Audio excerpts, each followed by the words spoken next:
আসসালামু আলাইকুম, কেমন আছেন সবাই? ইটস নুহাস মম। আজকে আসলে একটা ব্যাপার শেয়ার করব, সেটা হচ্ছে অনেকে আমাকে আজকাল প্রশ্ন করছে যে তুমি যে এত রেগুলার ভিডিও আপলোড করছো বা ভিডিওস বানানোর জন্য এত কিছু কিনছো, তুমি কি আসলে এটাকে প্রফেশন হিসেবে নিতে চাচ্ছ? আচ্ছা, for their kind information, no, মানে আমি এটাকে প্রফেশনালি নিতে চাচ্ছি ব্যাপারটা এরকম না। আমি জাস্ট আরে আমি আমার ভিডিওতে তাড়াতাড়ি আপনারা সাবস্ক্রাইব করে দিন। হ্যাঁ, তাড়াতাড়ি আমার ভিডিওটা আচ্ছা, 50 শুধু সাবস্ক্রাইব তো ইউটিউবে করবে, তুমি ফেসবুকের পেজে তো তোমাকে লাইক ফলো দিতে হবে, তুমি সেটা বলো। আচ্ছা ঠিক আছে, আচ্ছা, ঠিক অবশ্যই আছে, করবেন। এবার আমি চলে গেলাম। ওকে, বাই। আচ্ছা, তো যেটা বলছিলাম যে আমি আসলে এটাকে প্রফেশনালি নিতে চাচ্ছি ব্যাপারটা এরকম না, কিন্তু আমার আসলে ভালো লাগে। আমি আসলে সবসময় আমরা ভালো লাগাটাকে প্রায়োরিটি দিই। তো তো আমার আসলে ভালো লাগে যে আমি কোথাও ঘুরতে গেলে বা আমার নুহার কোনো স্মৃতি আমি ক্যাপচার করে রাখতে চাই, এবং শুধু ক্যাপচার করে রাখাই না, কারণ শুধু ক্যাপচার করে রাখতে গেলে তো লটস অফ ওয়ে আছে ক্যাপচার করে রেখে দেওয়ার। আমি আসলে ক্যাপচার করে জিনিসগুলো শেয়ার করতে চাই সবার সঙ্গে।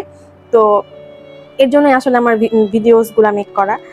তো আমি আসলে যে কোনো জিনিস করতে চাইলে একটু ভালোভাবে করতে চাই। লাইক আমি কয়েক মাস আগেই আমি হচ্ছে একটা ইন্টারন্যাশনাল ট্যুরে গিয়েছিলাম। তো আমি ভাবলাম যে আসলে ফোন দিয়ে যত ভালো ফোনই হোক, ফোন দিয়ে আসলে এইভাবে ধরে ধরে ভিডিওস করলে একটু শেকি হয় ভিডিওগুলা।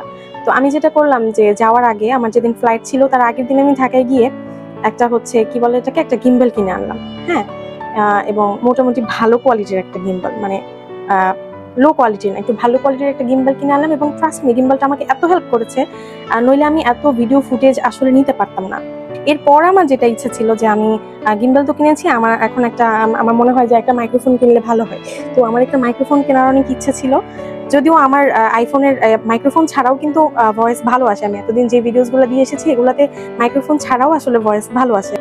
তো যারা আসলে আমাকে বললেন যে তুমি এত কিছু কেন করছো, তুমি তো এটাকে প্রফেশনালি নিবে না, তাদের উদ্দেশ্যে যেটা বলবো সেটা হচ্ছে আমার আসলে যেটা ভালো লাগে, আমার যেটা ভালো লাগার জায়গা সেটা আমি করি। সেটা সেটা আমার সেখান থেকে যে আমার টাকা আর্ন করতে হবে এরকম কিছু না। আসলে আমি এগুলো কিনছি আমার আহ ভালো লাগা ভালো লাগার মুহূর্তগুলো তৈরি করে রাখার জন্য। আমি এগুলো কিনছি যাতে এগুলো ভালো কোয়ালিটির ভিডিও থাকে। একটা সময় দেখেন আমার এই ভিডিওগুলো আমি নিজেই কিন্তু আমার ভিডিও দেখি। হ্যাঁ, আমি আমি আমি তো এখনো তো আমার পেজে ফলোয়ারও একেবারেই নাই বললেই চলে। তাছাড়া হচ্ছে আমার কি বলে এটাকে, খুব বেশি ভিউজ হয় না। কিন্তু আমি আসলে আমার নিজের ভিডিওগুলো নিজেই দেখি, আমার আসলে ভালো লাগে।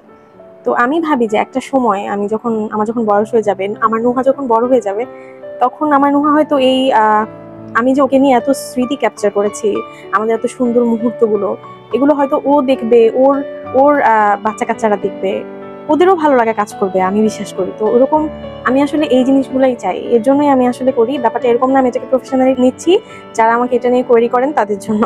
যাই হোক, আজকের মতন এখানে বিদায় নিচ্ছি। সবাই অনেক ভালো থাকবেন। Follow mom and Nuha's blog.